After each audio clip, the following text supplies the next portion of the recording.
Assalamualaikum warahmatullahi wabarakatuh.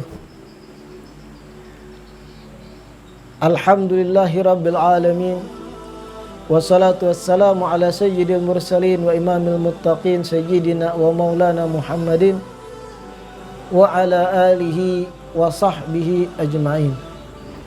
Allahumma fasalli wa sallim ala sayyidina Muhammad nurikas sari wa madadikal jari wajma'ni bihi fi kulli atwari wa ala alihi wa sahbihi ya nur. Pemirsa TV Tabalong yang dirahmati oleh Allah, Al-Imam Hujjatul Islam Al-Ghazali rahimahullah pernah menyampaikan tentang tingkatan-tingkatan berpuasa. Beliau berkata, "I'lam anna lis-shaumi darajatin thalath maratib. Shaumul umum wa shaumul khusus wa shaum khususil khusus." Al-Imam Al-Ghazali rahimahullah berkata, "Ketahuilah olehmu bahwasanya derajat atau tingkatan-tingkatan level berpuasa itu ada 3. Yang pertama paling rendah shaumul umum, puasanya orang awam. Yang kedua di atas daripada puasanya yang orang awam, shaumul khusus, puasanya orang-orang yang lebih khusus daripada orang awam. Yang ketiga yang paling tinggi, shaum khususil khusus, puasanya orang yang khusus di atas khusus, orang yang lebih istimewa lagi. Amal umum, derajat pertama berpuasa yang pertama yaitu puasa orang awam atau umum, fahuwa kafful batni wal farji an qada'i syahwah. Gambaran puasa yang paling rendah, puasa orang awam tadi, adalah menahan perut dan kemaluan dari syahwatnya. Itu gambaran puasa orang awam. Menahan perut dari rasa lapar dan haus, dan menahan kemaluannya dari syahwat-syahwat, bersenggama dan sebagainya. Itu puasa yang paling rendah dan dinamakan puasa orang awam. Ada derajat yang kedua, shaumul khusus, puasa orang yang lebih khusus daripada orang awam. Orang-orang soleh, orang-orang yang ahli ibadah, orang-orang yang menjalankan ketakwaan pada Allah, yang betul-betul disiplin dalam peribadahannya, dan mudah-mudahan kita termasuk tingkatan yang kedua karena ini yang paling standar bagi kita.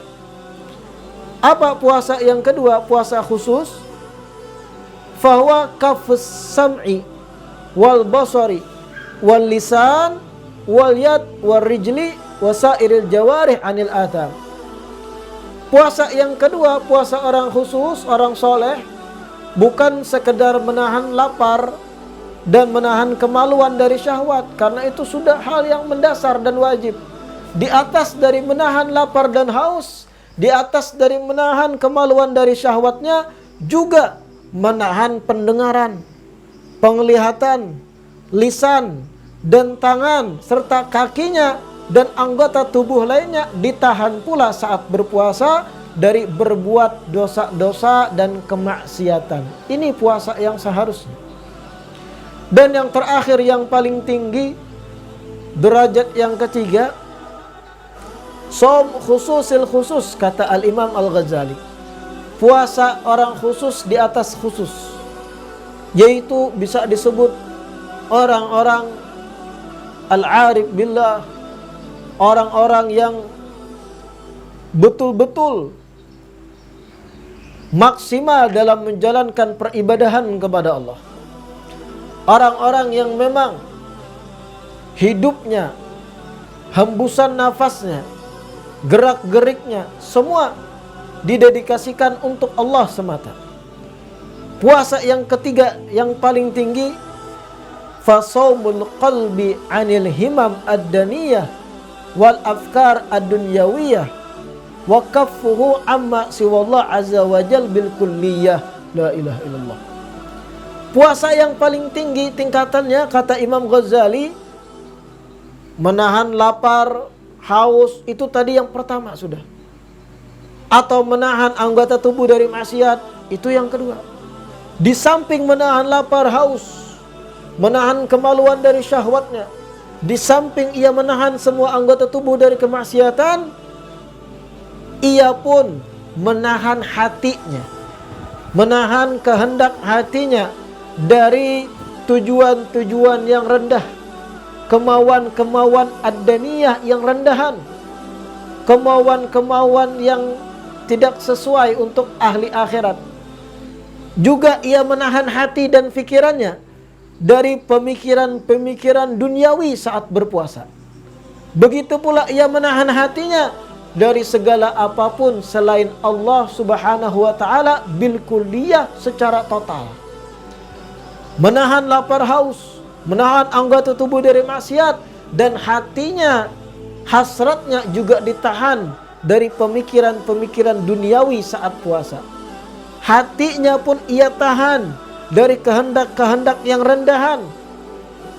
Begitu pula hatinya ia tahan dari segala pengaruh makhluk di sekitarnya. Yang ia ingat hanyalah Allah Subhanahu wa ta'ala. Ini derajat yang paling tinggi, dan ini derajat yang sukar atau sulit diperoleh kecuali orang-orang yang mendapat inayah dan taufik dari Allah Subhanahu wa ta'ala. Setidaknya setelah mendengar penjelasan ini, mari kita fokus kepada tingkatan khusus orang-orang yang menjalankan puasa, bukan sekedar menahan lapar dan rasa dahaga saja, namun juga menahan anggota tubuhnya dari kemaksiatan, menahan mata, telinga, mulut, tangan, kaki, kemaluannya dari kemaksiatan dan syahwat-syahwat saat ia berpuasa, sehingga tergolongkan hamba-hamba Allah yang khusus memiliki keistimewaan di sisi Allah. Amin ya rabbal alamin. Wabillahi taufiq wal hidayah, thumma ridha wal inayah. Wassalamualaikum warahmatullahi wabarakatuh.